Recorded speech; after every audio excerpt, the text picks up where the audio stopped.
Magandang araw mga banateros. Naku po, matibag na hubaran. At mga prosekusyon na ihi sa kanilang mga pante. Ang lupit. Alam mo, dahil dito sa impeachment na to, para tuloy na isip ko, tama yung mga observation ng mga vlogger na mas maganda pa ang si VP Sara Duterte ay talaga nga namang na-impeach. At lumabas dito yung mga katotohanan nung mga kasinungalingan na kanila hong ipinapakalat noon pa. Let me be clear, ladies and gentlemen, people in the house. Ito po yung laging sinasabi ng mga banateros na mas mukhang napaganda pa yung impeachment. Diba? Dahil sa impeachment, kasi nung walang impeachment, lahat ng kasinungalingan ng Kamara, lahat ng kasinungalingan ng mga pinklawan, dilawang, komunista, mga terorista, ay tuloy-tuloy na kanilang napapahayag sa mga balita, sa mga media. O, alam naman natin, although hindi sila nananalo sa social media, pero sa media, alam naman natin, mga bayaran niya mga animal na pokpok na mga mainstream media.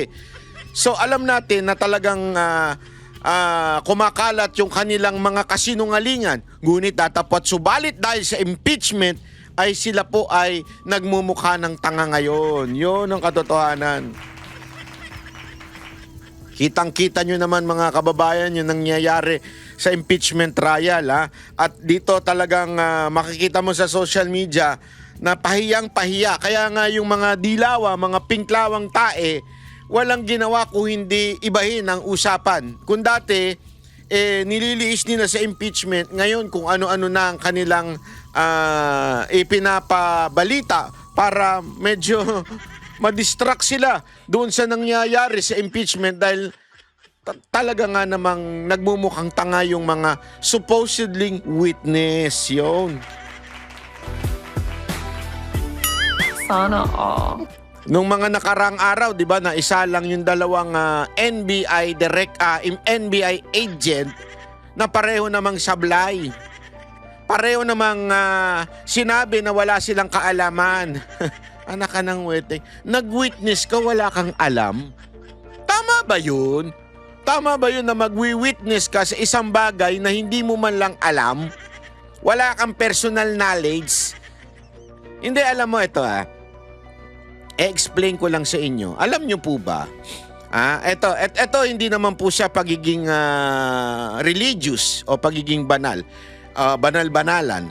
Alam nyo po ba nung sa Biblia sinabi ng ating Panginoong Hesus bago po siya tuluyang umakyat na? Kasi remember, namatay siya for 3 days, nabuhay siya at nakihalubilo sa mga apostles at sa mga tagasunod niya. At nung time na yon, bago siya umakyat, ascended into heaven,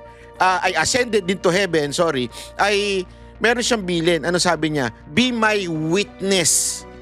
Kaya nakapaka-importante dito ng witness na word. Be my witness. Bakit sinabi ng ating Panginoong Hesus yun noon? Alam niyo kung bakit? Kasi po, yung mga apostles, yung mga tagasunod niya at that time, na-experience yung kasama ang ating Panginoong Hesus. Kaya nga sabi, be my witness.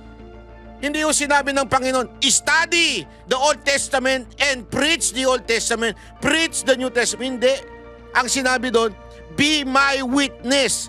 Kung ano yung na-experience, nakita nyo nung ako'y kasama ninyo, i-witness ninyo kung saan-saan, Samaria, kung saan-saan sinabi ng Panginoon, until to the end of the earth, i-witness ninyo ang inyong nakita at natutunan.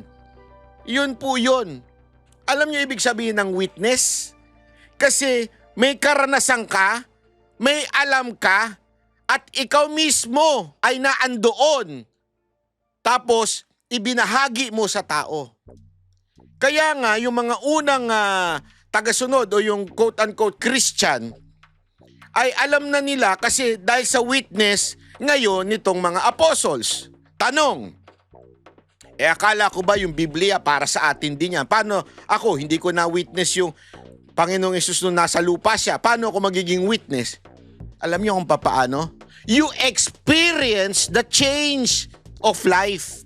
You experience Christ in your life. That's why you have to witness to the other people. Hindi ko sinasabing wag nating pag-aralan ng Biblia. That's not what I mean. What I'm saying is this: because you experience something, living, accepted Christ in your life, and na-experience mo yun, the changes in your life, therefore, isi-share mo ngayon yun sa ibang tao. There is a hope in this hopeless world because I have experienced it. Yun ang ibig sabihin ng witness. Na-experience mo, ikaw may personal kang kaalaman. Now, let's go to the legal term of witness. Ang legal term ng witness ay simpleng-simple. Ikaw ay may personal na knowledge. Meron kang kaalaman doon sa certain crime or accusation na ibinibigay mo o pinaparatang mo sa isang tao. Witness ka, ibig sabihin, ikaw ay isang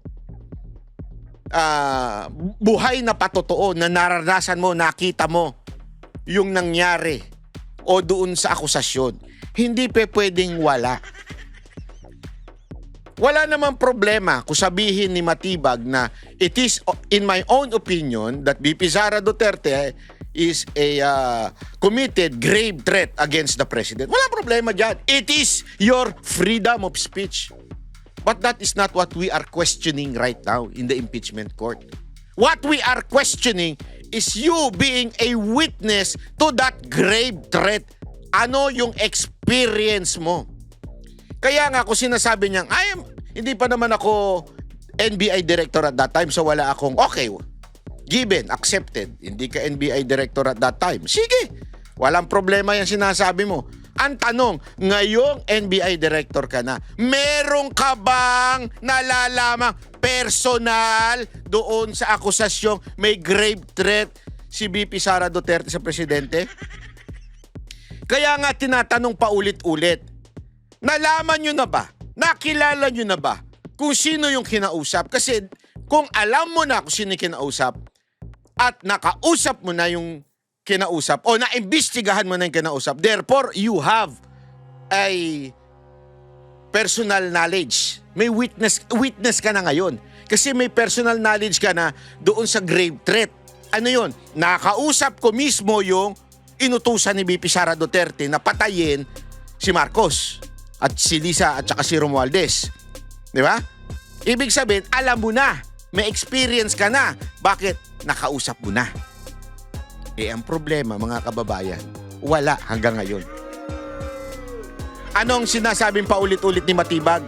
Continuing investigation. Wala pa pala. You have not concluded. You have not talked to anyone. Bakit ka naging witness? Doon pa lang, mga kababayan, suplak na. Yun ang pinapatotohanan ng defense. Wala ka palang alam. Hindi mo alam yung nangyari noon. You were not there. Tapos ngayon, hindi mo nakausap yung sinasabi ninyong pinibintang ninyong may grave threat. Bakit ka nandyan sa upuan? Sa witness stand. Palitan na lang natin yan, salitang witness stand. Gawin na lang natin opinion stand. Kasi opinion mo lang pala pinakikinggan, hindi naman pala ikaw bilang witness. Tama, mali? Kaya nga alam mo, sa totoo lang, sablay. Sablay yung pagpresenta ng prosecution doon sa dalawang unang NBI na pareho daw pang di umano allegedly may perjury case. Ibig sabihin ng perjury case is pagsisinungaling. Simpleng-simple, pagsisinungaling kasi paiba-iba sinasabi. Pangatlo pala, etong witness sa Matibag na wala din naman personal knowledge doon sa kung meron na bang na-contract na papatay. Wala. So, what the? Sabi ko nga, what are we talking about? Anong napatunayan? Wala. Ang napatunayan, there is nothing or nothing specific or no one in particular kung sino yung sinasabi ninyong kinausap, kinontrata ni VP Sara Duterte para patayin si Marcos. Kaya alam mo, basag na basag talaga si Matibag dito. Alam mo, eto sa totoo lang, nung aking yung tinitingnan in a bigger picture, kasi you have to understand there is wisdom in this trial. Kung titingnan ninyo, nalaglag sila dahil sa pagiging narcissist lang nila. That's the truth. What do I mean? Simple lang po. Dahil sila po ay gusto nilang bumida-bida. Hindi ko alam kung gusto. Kasi ako, dinidisregard ko na nga yung binayaran sila eh. Buti nga, dinidisregard ko na nakatanggap sila ng maleta. At dinidisregard ko na influence siya ng asawa niya. At baka binabantaan din yung asawa niya pag hindi naging witness yung asawa mo. Ay ikaw naman ang aming ilalaglag. Dinidisregard ko na nga yung part na yan eh. Kasi I want to believe. Diba? Gusto ko maniwala sa purity ng sinasabi ni Matibag. Ang problema, wala talaga eh. So yung mismong kanyang pagiging narcissist o palitan na natin yung word, pagiging mayabang. Dapat director mayabang na lang po ito, hindi na ito director Matibag. Kita nyo naman, di ba? Mantakin mo, ni-request yun sa judge. Saka nakakita ng court na ni-request sa judge. Judge, pwede po ba pakisabihan naman po itong humaharang siya, hindi ako nakikita sa camera. Saka nakakita ng ganong klaseng witness. Diba dapat nga yung witness hindi na masyado nagsasalita kung ano lang yung tinanong sa'yo. Or else, everything that you will say would be used against you. Diba? Pero eto, yung witness, talagang ang yabang. Dahil doon sa kayabangan niya, nabuking siya na wala pala siyang personal knowledge. Ibig sabihin, wala, chismoso ka lang. Hearsay lahat ng sinasabi mo, hearsay lahat ng mga pahayag mo dahil wala kang personal knowledge. Nakakahiya, di ba? O, ito pa. Mayroon pa tayong i-play natin itong yesterday impeachment trial. Okay? Yung mga bitaw ng mga senador. Natatawa ako kasi yung mga ibang senador na alam nating kakampi naman ni Marcos, yung tanong nila, mas lalong nalaglag si Matibag. I-play natin papakita ko sa inyo. And Senator Judge Padilla as of now. Senator Judge Rafi Tulfo is recognized for his interventions. You may proceed, sir, when you are ready. You have 2 minutes. Mr. Witness, kahapon naitanong ko sa inyo yung kaso ni Ronel Mas. Ngayon, tatanong ko sa inyo, pamilyar ho ba kayo sa kaso ni Ronald Kibuyen, Maria Catherine Seron, and Joe Mark Ebcay? Narinig ko po sila. Ano po yung pagkakarinig mo sa kaso? Sila po ay inaresto ng PNP, CIDG. Yung isa po sa, I think it's an Osamis dahil meron siyang nagsabi na patayin si dating Pangulong Duterte at nag-offer ng 100 million na reward. Yung naman pong ubayan sa Boracay yata, may offer din. I'm not mistaken, 150 million po yata na reward. So, itong tatlo po, sa pagkakalam niyo, ano mga trabaho nito? Yung isa po, construction worker, hindi ko po maalala yung isang. Yung isa ay unemployed college graduate.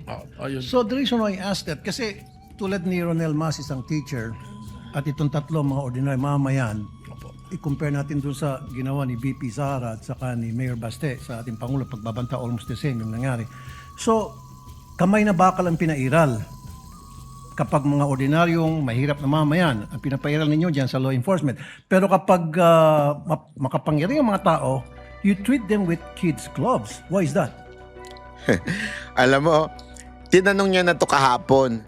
Nagtataka lang ako bakit hindi siya malang tinuturuan ng abogado niya, no? Sorry to say pasensya na kayo, abogado ni Senator Rapi. Pero alam niyo ba na nakakapuntos lalo diyan yung, unless yun talaga ang gusto niyong palabasin, nakakapuntos lalo diyan yung defense. Explain ko sa inyo, tuloy muna natin. Respectfully po, Your Honor, unang-una, I cannot speak to the behavior of the law enforcement at that time. But I agree with you na yung pag-aresto po sa kanila is warrantless arrest. That's the reason why na-dismiss po lahat ng kaso na yon. Yung sa ngayon naman po, yung mga pangyayari na ito, we go to the case build up and file a case katulad po nung nangyari kay Vice Presidente, meron pong nakapending ngayon na kaso. At kung ito po ay may file sa korte, that is the time that the court will issue a warrant of arrest. So meron po tayong prosesong sinusunod po. Mali nga yung pagka-aresto, actually, warrantless arrest yung nangyari noon. Pero meron bang nag-utos why it was done by the law enforcement people at that time? And what's the difference between the law enforcement back then and the law enforcement people now? Well, I can only speak po for my bureau na NBI. We are making sure that we are following the process and the law. In any case, wala pong malaki o maliit na kaso. Ang tinitingnan po lagi natin dito ay ang ebidensya, ang batas at ang proseso ang dapat mong sundin. Okay. I'll give you an example. Halimbawa, yung nangyari ngayon na pagbabanta ng ating Pangulo, nangyari noon sa panahon ni Pangulong Duterte at nagbanta si Leni Robredo. Halimbawa lang, of course, Leni Robredo would not do that kasi I know, wala sa karakter niya. Nagbanta si Leni Robredo kay Pangulong Duterte at matindi yung outburst niya at pagbabanta. At ganon din naggagawa ng follow-up ang kanyang anak. What would have happened? Sa tingin niyo ba, possible na merong gagawang pag-aaresto si PRD tulad ng ginawang pag-aaresto doon sa mga teachers, sa teacher, construction worker, at unemployed college graduate? Well, respectfully, it's calling for an opinion but siguro meron po akong pwedeng pagbasihan. Base na rin po sa inyong sinasabi na construction worker, teacher ay inaresto dahil sa banta. Eh, posible po. May possibility. Alam mo, gusto ko ang sundutin to. Kung pwede lang sanang makisali yung mamamayan, no? Kasi ito ilang araw na nagdinidiin ni ni Raffy Tulfo. I'm trying to understand. Ano, bumabaligtad na ba si Raffy Tulfo? Ano na ba nangyayari sa kanya? Pero hindi niya ba nare-realize na sa pagsabi niyang ito, ang lumalabas, hindi magkalibel yung threat na ginawa ng mga nahuli at hinuli nung panahon ni Pangulong Duterte at yung panahon ngayon ni VP Sara Duterte. Kasi tama nga naman siya. Bakit yung mga maliliit na mamamayan hinuli pero yung pag si VP Sara Duterte ay hindi huhulihin? Tama yun, di ba? Kasi isa lang ang sagot dyan. The threat noong panahon ni Pangulong Duterte was real threat. The threat ngayon of VP Sara Duterte kuno, yung tinatawag nilang grave threat kuno, it's just an outburst of anger, out of anger, and not really a serious threat. Kaya hindi siya hinuhuli. In other words, hindi mapapatunayan sa korte na it is a grave threat of the Vice President. That's the only reason na bakit hindi hinuhuli si Vice President Sara Duterte. Na tulad na ginawa noon. Kasi noon talagang literal. Ano ba yung sinabi noon? Walang kondisyon. Ang sinabi noon, kung sino makakategi kay PRRD, bibigyan ko. Eh yun talaga ay talagang threat. Dito hindi. Patayin, pag ako pinatay. Oh. Ay, meron na akong nakahandang papatay sa kanila. Ito'y warning na huwag niyo akong papatayin dahil pag pinatay niyo ako, may yayari sa inyo. Di ba? Warning Iba ang warning sa threat. Ang threat, talagang babantaan kita. Talagang sasabihin ko sa iyo, hoy, matibag, yari ka. Pag lumabas ka dyan, nandyan ako. At ikaw ay aking isi-selfie. Diba? Yun ang tunay na threat. Pero ang hindi tunay na threat ay yung pag ako namatay yari kay sa akin. Kaya, yung sinasabi ni Raffy Tulfo ngayon na sinabi niyang, paano kung nangyari ngayon yung ginawa ni Leni Robredo, kunwari si Leni Robredo ang gumawa nun sa Pangulong Duterte. At akala ko nga sasagot nito iba eh. Ang sagot niya, malamang huli. Hindi, dahil sa ganun yung personality. So ibig sabihin, it is not according to legal terms but because of personality of the president. Nakukuha nyo, ang na-establish dito ay hindi talaga tunay na threat yung kay VP Sara Duterte. Ewan ko kung nare-realize na Senator Raffy Tulfo yun. Ewan ko at ewan ko kung nasakyan din ito. Hindi na baka arestuhin po kaagad ang Vice Presidente noon. Thank you, Mr. Witness. Thank you, Senator Judge Raffy Tulfo. Senator Judge Villanueva may proceed with his interjection when he's ready. You have 2 minutes, sir. Thank you, Presiding Officer, Mr. President. Just two quick questions to our dear witness. Your Honor, malaking bahagi po, Director Matibag, nung sa talakayan dito sa korte at ng buong sambayanan, whether or not natukoy na ba yung sinasabing alleged tinutukoy ng pangalawang Pangulo doon po sa kanyang video. At binanggit nyo po na may inaasahan po kayong development sa loob ng 3 hanggang 6 na buwan. Maaari po ba niyong paliwanag, Director, sa pangkalahatan lamang po kung ano po yung layunin ng mga natitira pang bahagi sa investigasyon po ninyo? Just to clarify lang po, no? Kasi when you testified that the individual's identity will become clearer, does it mean, sir, that the Bureau is now focused on confirming or verifying the identity of a particular individual referred to by the respondent rather than determining whether such person exists in the first place? Kumbaga po, yung tanong lamang po dito, sinasagot po ay sino na yung kinontrata rather than hindi po yung meron nga bang kinontrata? Your Honor, 2 bagay po para makarating po tayo dun sa kasagutan sa inyo pong katanungan.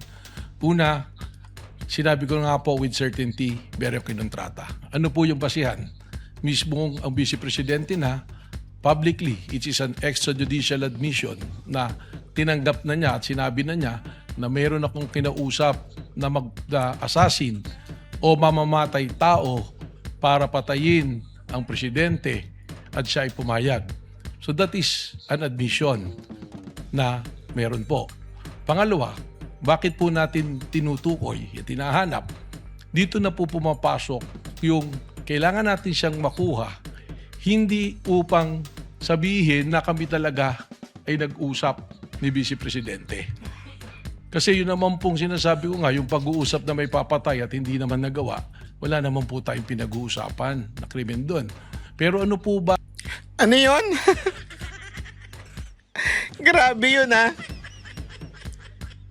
Grabe yung statement niya nun Wala pa tayong pinag-uusapang krimen doon. Kasi wala pa nga.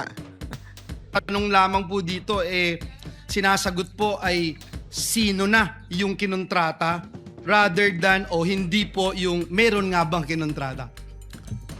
Your Honor, 2 bagay po para makarating po tayo dun sa kasagutan sa inyo pong katanungan.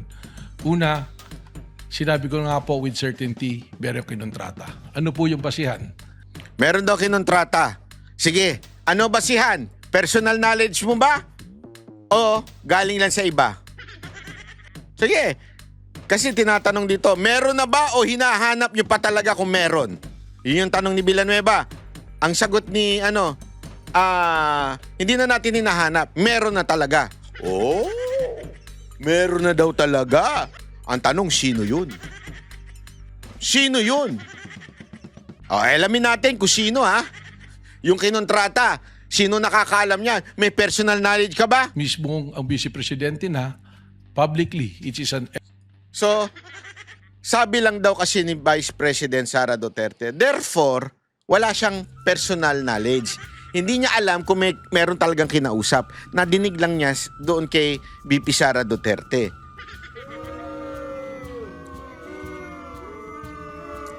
So, ang pinagbabasihan mo ng iyong judgment na meron na, ay hindi naman dahil meron kang sariling kaalaman.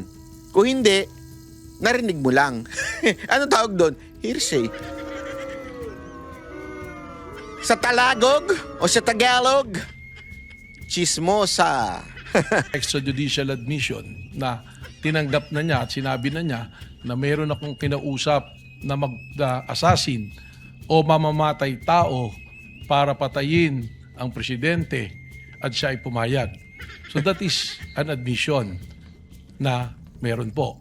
Admission daw na meron. True, BP Sara Duterte. Okay? Yun lang. Dahil kay BP Sara Duterte. That's it. Pangalawa, bakit po natin tinutukoy at tinahanap? Dito na po pumapasok yung kailangan natin siyang makuha, hindi upang sabihin na kami talaga ay nag-usap ni Vice Presidente. Hindi daw dahil para i-confirm. O ano daw ang dahilan kung bakit kailangan nilang makuha? Kasi yun naman pong sinasabi ko nga, yung pag-uusap na may papatay at hindi naman nagawa, wala naman po tayong pinag-uusapan na krimen doon. Pero ano po ba ang tinutugunan namin sa paghahanap namin sa tao na yon, sa individual na yon? Yun na po yung sinasabi namin that we have to address the issue of national security, the safety of the President, which is a primary mandate of the National Bureau of Investigation. Sapagkat ang banta po sa Pangulo, kapag ito ay seryoso tulad po nitong banta na ito, ito rin po ay dadaos ng ligalig, kaguluhan, at disrespect po sa ating law and order. And that is the very purpose of the existence of the National Bureau of Investigation. Yung binanggit nyo ho na may mga persons of interest. So, yun nga po, no? Tinutumbok na po nito na nandun na po kaya kayo dun sa sino ang kinontrata rather than meron nga bang kinontrata. Tama po, Your Honor. Thank you, Director Matibag. Nabanggit niyo po kahapon din yung parte ng network ng respondent na tinatawag na Davao Death Squad. Batay po ito dun sa ebidensyang nakalap po ninyo, sabi niyo sa NBI, at meron po kayong nakikitang impormasyon na nagsasabi ang... gusto kong malaman kung meron po kayong nakikitang impormasyon na nagsasabi na aktibo pa rin po ba ito noong 2024 kaya naging part ito ng inyong assessment sa kapasidad ng respondent? Sa amin po investigasyon lumalabas na meron pa pong mga existing. At katunayan, without naming names, ganito po, ilagay na natin sa konteksto na nagsimula po kami sa maraming pangalan and we narrowed it down. Siguro ito na inaantay ng marami rin na finally ma-identify natin. We are narrowing it down already to less than 20 individuals at may mga pangalan na po kami nito. Sa katunayan po, yung iba po rito, kausap na po namin yung kanilang mga pamilya o kakilala. So, ganun po yung proseso. That's why sinabi ko, baka in 3 to 6 months, we can finally identify kung sino yung personalidad na yun po. Let me wind up, Mr. Presiding Officer. No, in relation again to the Davao Death Squad that we were talking. Alam mo, sa totoo lang, akala nila nakakapunto sila dito. Kasi, ngayon pa lang daw nila na parang sinasabi, sa 20 na lang, pinagpipilian namin kung sino yung kinausap. So, wala nga kayong alam.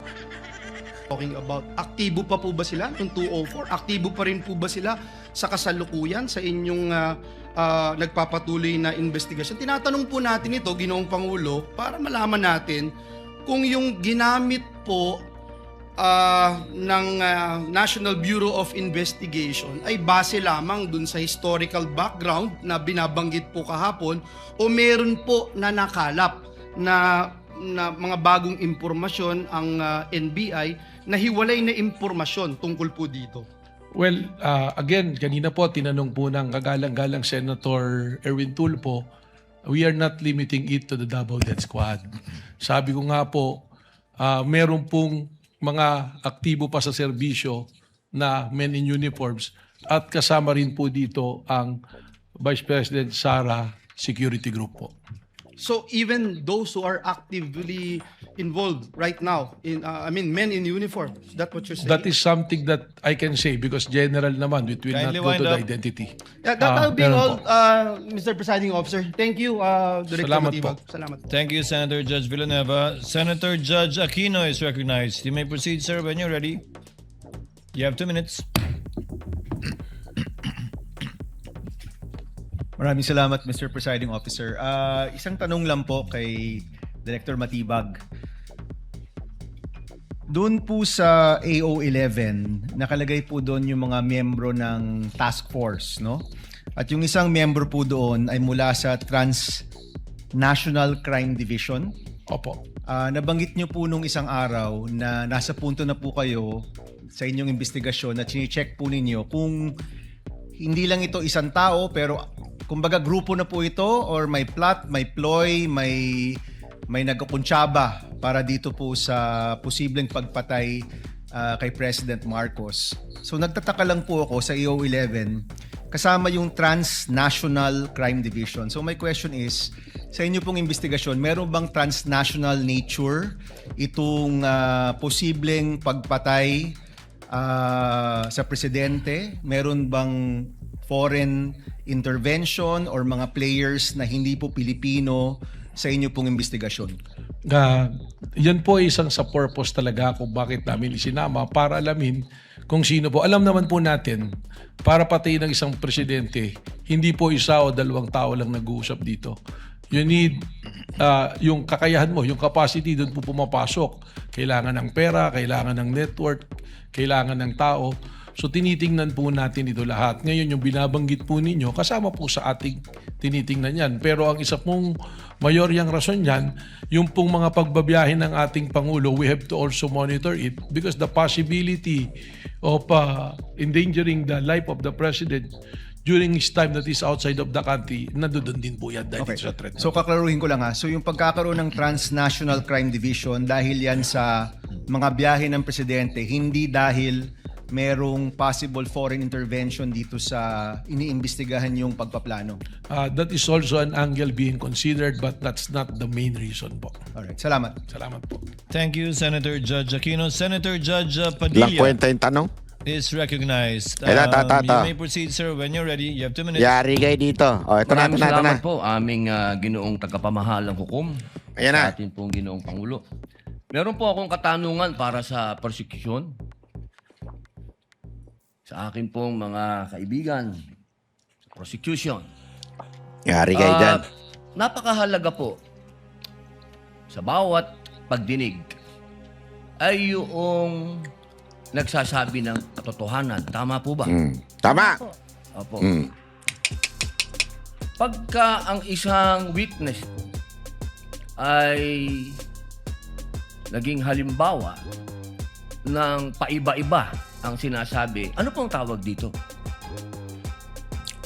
Ulul. Nayari siya dito. Naihi siguro ito. Naihi siguro ito sa salawal niya. Di ba po kasinungalingan? This is a hypothetical question, Apo. Your Honor. You are not referring to any particular witness? Si Las Cañas po. Yung Yan na. inyong pinakitang Yari ka ngayon. affidavit, Mm. Your Honor? alam niyo po, hindi pa po ako tapos, kaibigan. Easy! Alam niyo po, napakalungkot po para sa amin na marinig na meron kayong ibinigay na affidavit na nabahiran dito po sa loob ng Senado. Dito sa plenaryo ng Senado ay nabahiran ng matinding masasabi nating kasinungalingan sapagkat magkaiba ang kanyang sinabi. October 3, 2016, sinabi niya walang kinalaman ang Pangulong Rodrigo Roa Duterte. February 20, March 6, na iba na ang istorya. Ang tanong ko po, ano ang tawag sa taong paiba-iba ang sinasabi? Hindi kasi ito ganito kagago tong prosecution eh. Gagamit sila ng isang tao, witness, gusto nila gamitin yung kanyang sinumpaang salaysay. And yet, that sinumpaang salaysay ay binago o nagkaroon ng perjury during the time na iniimbestigahan ng Senado. napatunayan na nga ng Senado na nagsisinungaling ito, pabago-bago ang kanyang statement, gagamitin mo pa? Tanga ka? Ganun ka katanga? Kaya nga dito, diniretso niya eh. Pabago-bago yan eh. Ano tawag mo dyan? Di ba po sinungaling? Ah, May I answer, Your Honor? Opo. Kagaya po ng aking binigyang linaw kanina at paulit-ulit na rin pong sinabi ng ating presiding officer. Pakisagot na lang po kasi yun lang po ang tanong. ang dami mo kasi paiikot-ikot. Alam mo, style kasi ng prosecution to eh. Kahit na mga witness eh. Yung paikot-ikutin para hindi masagot yung mismong talagang tanong. Ano ba yung tanong? Simple lang. Ano man tawag mo sa ginawa nung pabago-bagong statement? Di ba sinungaling? Yes or no? Tama po ba o mali na tawaging sinungaling ang taong iba-iba ang sinasabi? I'm Oh, sorry, sagot. Your Honor, but I need to qualify my answer. No. You said yes or no lang. Presiding officer, isang simpleng tanong lang po. The lead prosecutor may agree or disagree or state a different characterization. I can state a different characterization if I'm asked by the good Senator Judge. You may disagree or agree with the Yun eh. Alam mo, buti talaga ito ang naging presiding officer. Imagine mo si Gatchalian yan. Hindi kasi tama siya dito eh. You might have a different opinion on that. Just say no. Di ba? Just say no. No, I do not believe you. Or yes, I believe you. Hindi na yung, hindi kasi depende yan eh. Meron tayong tinatawag na white lies at saka meron tayong tinatawag na gray and black lies. Ang sinungaling. Di ba? So kung hindi ka naniniwala sa akin, sabi mo, I respectfully disagree with you, Senator Judge. Tapos. Your statement Honor. of the Honorable Senator Judge Padilla. Feel free to say no or yes, Counsel. Kagalang-galang ng mga senator judges at sa atin pong mga nanonood na kababayan. Dahil binanggit po ng kagalang-galang na Senador Robin Padilla ang pangalan at ang affidavit ni Arturo Las Cañas, nais ko pong linawin ang kanina ko pong manifestasyon. Ito po ay ipresenta sa impeachment court bilang bahagi ng Presiding testimonya officer, ng witness. hindi pa din po sinasagot. Sagutin mo ng yes or no. Lead prosecutor, the response, it's not responsive to the question of Senator Judge Padilla. Akala ko mako-contempt na to eh. Dapat kinontempt na to eh. Allow me to, if the good Senator Judge will allow the presiding officer, pwede ba nating sabihin, lead prosecutor, na ang testigong pabago-bago ang kanyang testimonya sa magkakaibang petsa o araw o panahon ay isang testigong hindi maaasahan? Without particular reference to Arturo Las Sa Cañas, pangkalahatan, I Yes or no na lang. agree with you, Honorable Presiding Officer. Posible nagsisinungaling siya sa isa, nagsasabi ng totoo sa isa, o nagsisinungaling sa isa, nagsasabi ng totoo sa isa, hindi na natin malalaman yun. Tama po ba yan? Without particular reference to Arturo Las Cañas, I agree with you, Honorable Presiding Officer. Thank you. Maraming salamat po, aming ginoong You may proceed, tagapamahalang Senator hukom. Judge Padilla. Opo. Kasi po, katulad po ng sinabi ng aming Senator Judge, 10,000 hours, Pampilo Lacson, Yun. napakaliwanag po ng sinabi niya. At kami din po dito, ako po mismo ay gumawa din ng panukala na dapat yung mga nagsisinungaling dito, yung mga paiba-iba ng testimony na nagiging aming mga witness, ay dagdagan dapat ang sintensya ng perjury. Kailangan amendahan ang batas na yan. Ngayon, bilang pakiusap po sa inyo, sa prosecution, pwede po ba na sana ay maiwasan natin ang pagbibigay ng witness na may kasong perjury? Hindi na po ito si Las Cañas. Ang sinasabi ko po ay yung dalawang mahal nating witness, si Attorney Jeremy Lotok Yari at pa. si NBI Agent Talilong na sa mga oras na ito ay may kasong hinaharap na perjury. Pwede po bang iwasan natin na may mga ganito tayong witness para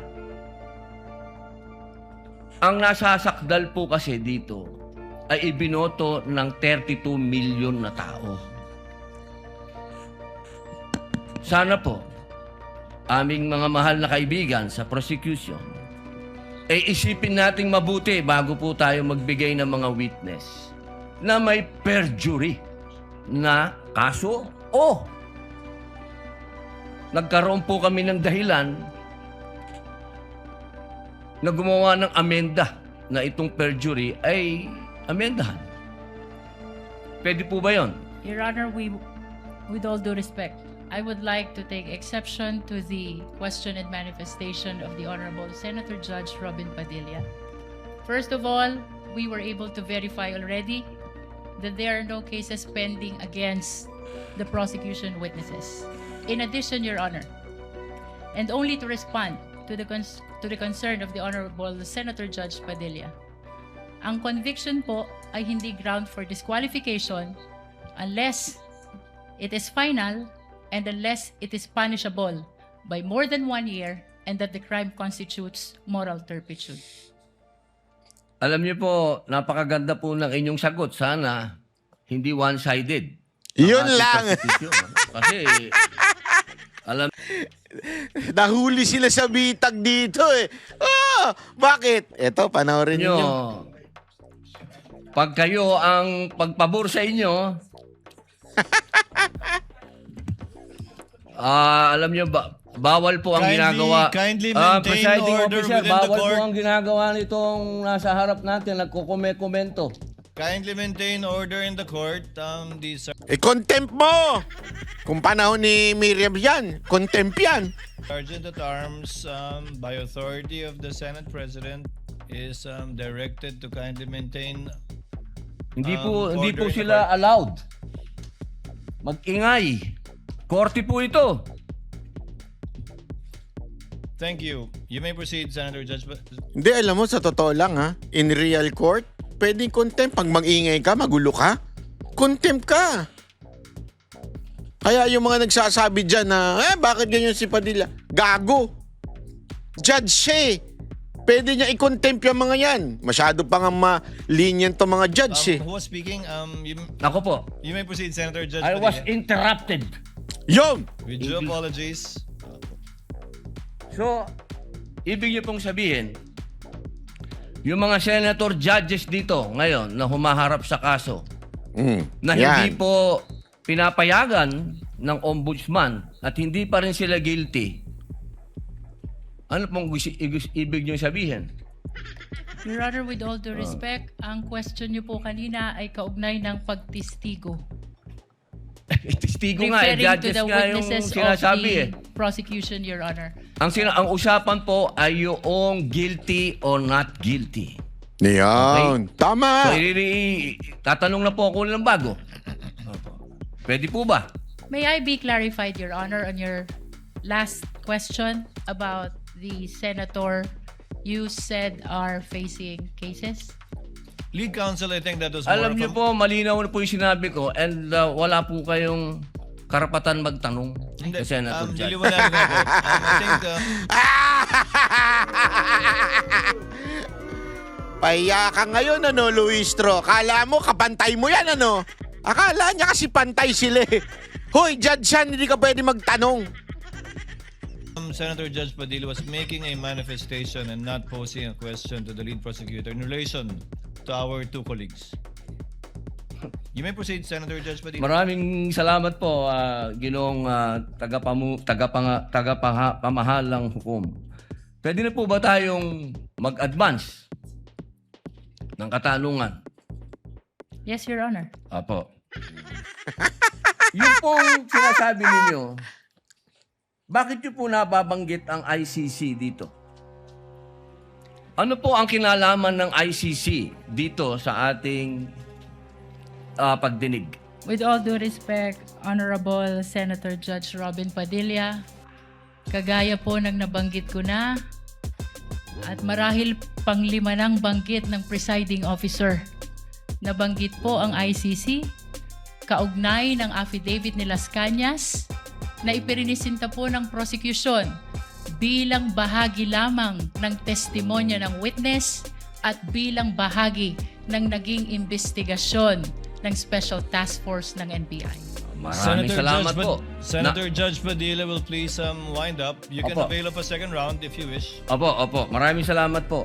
So, ibig pong sabihin, malinaw na kanina sinabi natin na What is the hindi pleasure siya... of, with the permission of Senator Judge and indulgence of Senator Judge Padilla, what is the pleasure of Senator Judge Rafi Tulfo? Wala mic. Nako, yan na. Kabila. Bakit pag sa kabila pinapayagan sila 5-10 minutes? Bakit pag sa amin, sa majority, kinakat agad ni remind pagdating ng pagdating ng 2 minutes? I think nakakalata na kami. So dapat pag sinabing 2 minutes, 2 minutes.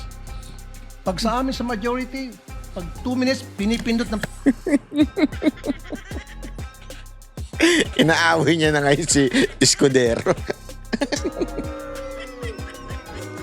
Yung kapwa niya na nakasamahan na tandaan niyo si Escudero nasa majority na at wala sa desisyon ni Robin Padilla yung pindot. Pinipindot nito 2-3 beses. Totoo yan. Pero pag sa minority, umaabot na ng 5 minutes, 10 minutes. At meron akong record yan. Pinapayagan. Why? Thank you. The comments of Senator Judge Rafi Tulfo is recognized. However, the chair would like to point out that in the impeachment court, there is no majority nor minority. We are all... Boom! Kunana! Sa impeachment court, wala majority minority. Everyone is a senator judge. Nakalimutan ata ni Sen Rafi ito Senator judges. And Senator Lacson earlier requested also an additional time to finish his point, which the chair allowed. That's why Alam mo, dito may tama si Panelo kasi sabi ni Panelo, hindi ko nga alam bakit kailangan limitahan yung oras ng mga senador or judge. Dapat limitahan yung mga kung sino man. Pero yung senator judge sila eh. They have to judge or decide pagkatapos ito impeachment whether to impeach or acquit si BP Sara Duterte. Tapos lilimitahan yung oras ng pag-aalam nila at pagsasaliksik ng katanungan. So tama pa nga dito si Senator Rapi. Sa totoo lang, tama si Rapi dito eh. Na wag na tayo maglagay ng oras dyan. Payagan nyo na lahat kasi patagalin nyo na. Hindi ako, agree ako dun. Dapat talaga mag-usap-usap na at habaan naman yung oras. O kung ayaw ninyo, kasi 2 minutes, doon pa lang sa paligoy-ligoy na sagot ng mga witness, ang haba na eh. Paano pa kaya mo malalaman yung tunay na sagot? Kaya rin ginagawa ng mga witness, hinahabaan yung sagot para maubos yung oras ng senador. Yan ang pansinin ninyo. Kaya nga alam mo, dapat, ang akin, sitahin ng mga senador itong mga tinatanong nila. Yes or no lang, wag nang maraming explanation. Chair reminded Senator Judge Padilla to wind up because his time already lapsed. Kaya nga, Mr. Presiding Officer, I'm sorry, I do have a lot of respect in you. Yung sa akin lang, kahit na sino senador, kapag dating na ng 2 minutes, pinipindutan ng bell eh. Ako ilang beses na ako nang pindutan ng bell. Wag nyo kasi Nakakairita pinipindot. Samantalang yung iba, hindi pinipindutan ng bell, umabot pa ng 5 minutes. I'm not referring to anybody here now. Yun lang yun eh. Kaya nga kuminsan, binubulungan ko na nandiyan eh. Oy, pindutin mo na yung bell. Para naman makapagsalita yung iba. Yun lang po. Wala na akong tinutukoy dito. Dapat maging fair tayo yung sa nagpipindot ng bell. Pag sinabing 2 minutes regardless kahit na sinong senador yan. Dapat pinakita yung nagpipindot ng bell eh. Thank you. The clerk of court is instructed to kindly relate to the bell ringer. To kindly Nakatikim ka ngayon ano yung bell ringer, nakatikim kay Senator Rapi. Comedy. assistant in doing the polite reminder to the senator judges with respect to the time allotted. Sir Presiding Senator Officer. Judge Yes. Cayetano Alan. No, I take the comments of Senator Tulfo in order. I respect your opinion, but just to put on record, as you said, Senator Lacson a while ago asked for more time, binigay. Walang bell yon. Yesterday, 2 bell sa akin. 2 o 3? Dalawa lang ang bilang ko. 2 lang bilang mo. And maybe the solution is that after the first, isang bell na lang, pero kasi from the start of the impeachment trial, we asked the presiding officer at sabi mo nga, liberality, because then if not, if we can't ask questions, baka magkaroon ng Yun na nga motion or mas Tama. lalong tatagal. Maybe you've been doing it naman, but yun nga, yung just ask to wrap up. But konting we all want to get back to work. There's so much that we want to do. At least wala ngang majority minority, but at least wala ngang threat ng kaso sa majority. Kami magsalita dito, parang may sword sa aming nakatutok. So konting pagbibigay din sa amin ng konting liberality din sa pagtatanong. Yes. But in accordance with the rules, tama naman po yung sinabi ni Senator Tulfo. The presiding officer shall take in advisement the points raised by Senator Judge Rafi Tulfo as well as the point raised by Senator Judge Alan. And in that spirit, kindly wind up, Senator Opo. Judge Padilla. Ginoong tagapamahalang hukom, nais ko lamang pong sagutin ang ating kaibigan na si Senator Rafi Tulfo. Sandali lang po.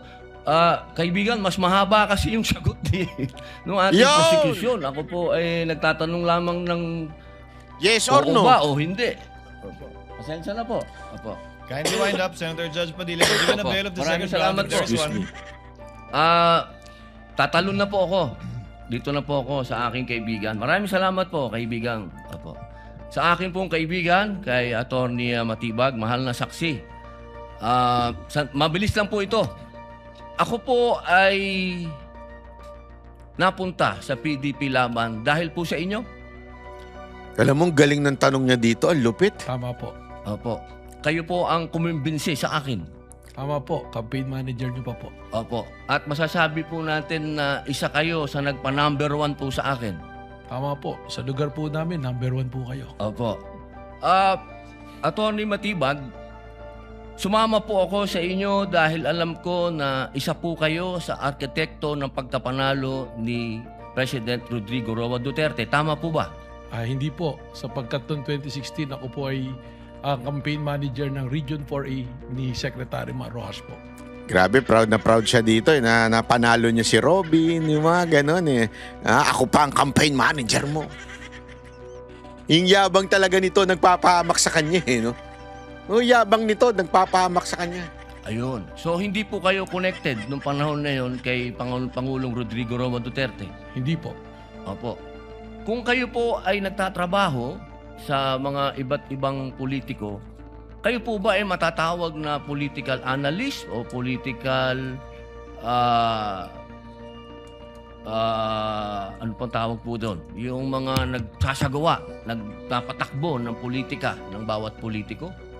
Well, maaari pong matawag na tayo ay tumutulong sa ating pinaniniwalaan na kung sino po ang dapat manungkulan sa ating bayan. Opo. Ibig pong sabihin, pwede po kayong gumawa ng isang kandidato at manalo. Makatulong lang po sapagkat ang paniwala ko po, hindi naman po isang tao, lalo na ako, ang magpapanalo ng isang kandidato. Opo. So ngayon po, masasabi po natin na pwede po kayong magtrabaho bilang isang political operator?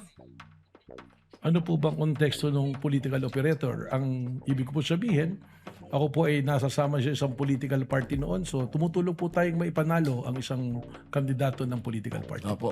Maipanalo lang po? O ano po ba ang trabaho ng political operator sa Pilipinas? Pwedeng gumawa? Pwede din sumira?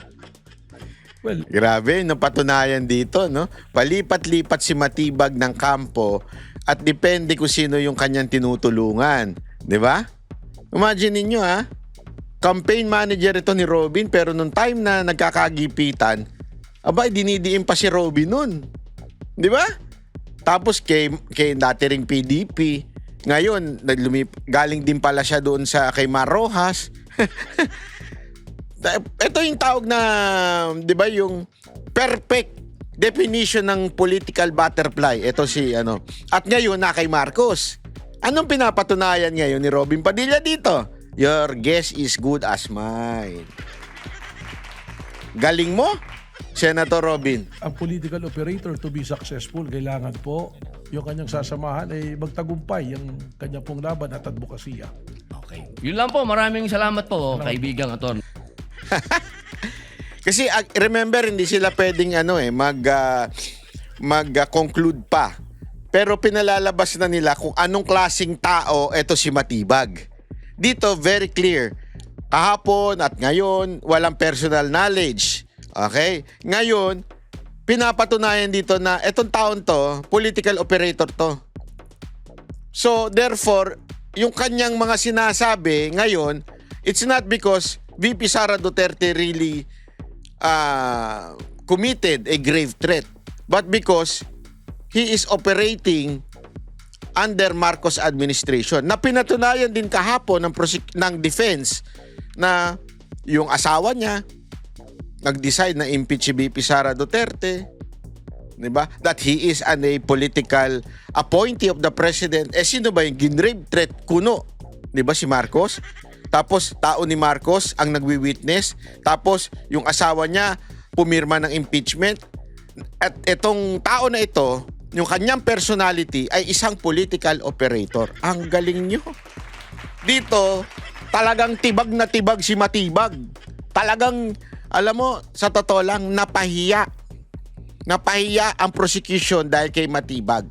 At hindi lang po yun, ha? Aside from napahiya, talagang wagi na si VP Sara Duterte. Oh. Alam nyo ba't ko nasabing wagi siya si VP Sara Duterte? Papakita ko sa inyo. Chotomate.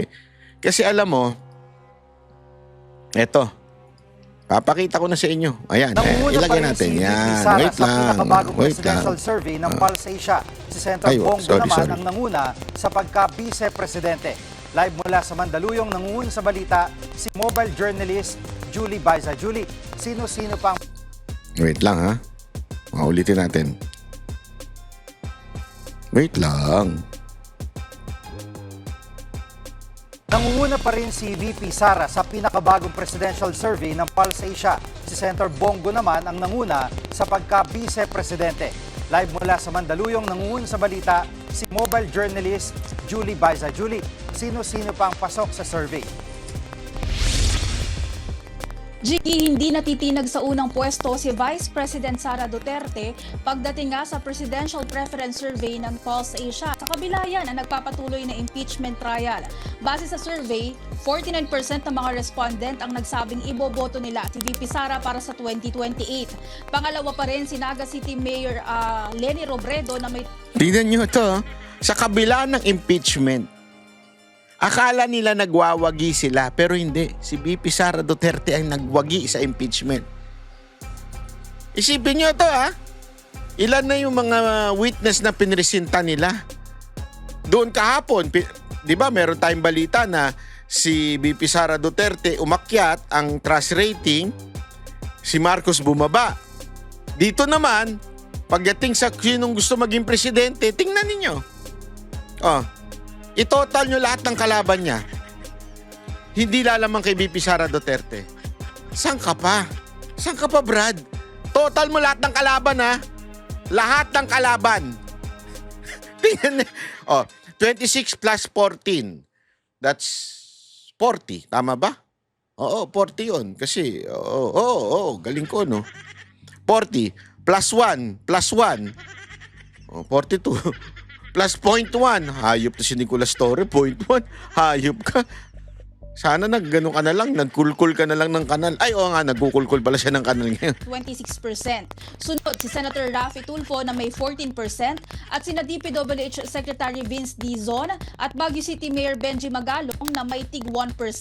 Lumabas din sa presidential survey ang mga pangalan ni Senator Robin Padilla, Davao City Mayor Baste Duterte, Pasig. Ba't kaya sinama si Basti Duterte, no? Siyempre, hindi na, kasi baka sabihin nyo, bakit si Basti Duterte ang mababa? Natural. Lahat ng nag-yes kay VP Sara Duterte, hindi na mag-yes kay Basti. Tanggalin nyo yan si VP Sara Duterte doon sa usapan, lagay mo si Baste. Naku po, talo pa rin kayo. Si Tito Soto, 0.02, nakakataba. Acheche. Si Lacson, 0.02 din. Acheche. Uy, grabe naman kayo kay Risa Ontiveros, 0.01. Paano na yung Risa na? Risa na. Ay na kasi pag-endorse nyo yung babalu eh. Walang kwenta, wala nang ang alam, bobo pa. Wala pang followers, wala pang subscriber. Ang pangit pa. Tapos yun ang pag-endorse nyo na, Risa na. City Mayor Ayop. Vico Soto, sina Ping Lacson, Sol Aragones, Tito Soto at Risa Ontiveros. Pero Jiggy, kung sakali man na one-on-one sina VP Sara at Robredo, nangunguna pa rin ang vice na may 52%, habang may 39% naman si Robredo. Isinagawa nga ng Nax. Yan ang ano. Bakit si Robredo kaya ang nag-komisyon? Pero kitang-kita nyo pa rin yung lamang, di ba? Sa Asia ang kanilang survey mula June 28 hanggang July 3 at 6. May 2,400 respondents yan at error margin na ±2%. At Julie, para sa Vice President at Senador, sino-sino ang mga ito? Yes, Jiggy, ang kaalyado ni VP Sara na si Senador Bongo nangunguna sa Vice Presidential Preference Survey. Nakakuha siya ng 27%. Sinundan siya ng isa pang VP alay na si Robin Padilla na may 21%. Ang lungkot naman yan. Yung first 1 and 2 parehong kakampi. Tapos sasabihin ninyo, bumabagsak na ang suporta ng mga Duterte. Gago rin din talaga kayo, no? Yan ang tawag na bulag-bulagang kayo. You are living in your bubbles. Pangatlo naman, sina Bam Aquino at Grace Po na parehong merong 14%. Kasunod nila, si Erwin Tulfo, Kiko Pangilinan at Nicolas Torre III. Pasok din sa survey si Rodante Marcoleta, Tito Soto, Bato de la Rosa at Pia Cayetano. Pagdating naman, Jiggy, sa pagkasenador, nangunguna si Padilla na nakakuha ng higit 48%. Pumapangalawa naman si Vico Soto na may higit 47%. Sinundan sila nila Alan Peter Cayetano, Loren Legarda, Manny Pacquiao, Nancy Binay, Sani Angara at Mark Villar. Pasok din sa senatorial preferences sina Ben Tulfo, Jinggoy Estrada, Willie Revillame, Jesus Escudero, Ba't hindi nyo ako sinama?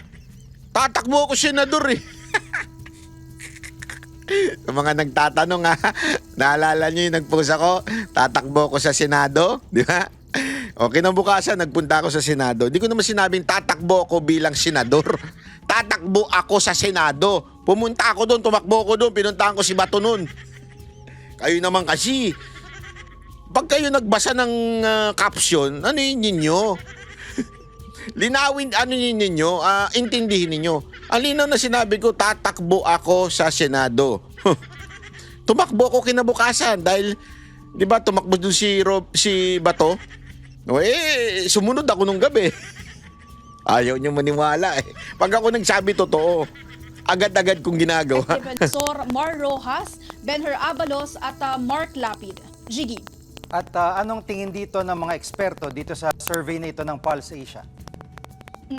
Ayon sa isang political analyst, snapshot lang naman daw yung ibinibigay ng survey. Bagamat may epekto yung surveys sa magiging daloy ng impeachment trial, hindi naman daw yan kasiguraduhan para ma-acquit ang vice-presidente. Kailangan din daw kasing opinion.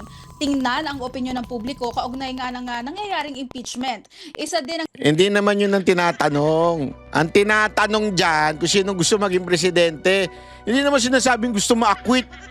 Na-misquote naman lagi yung mga ganyan yung diskarte, TV5. Hindi, di ba? Misquote naman yun. Hindi naman yun ang usapan dyan. Ang usapan dyan, dahil ba dyan sa impeachment, masasabi mong bumababa ang tiwala ng mga Pilipino? Hindi. Isa lang ibig sabihin po niyan. Ladies and gentlemen, people in the house, isa lang ibig sabihin po niyan.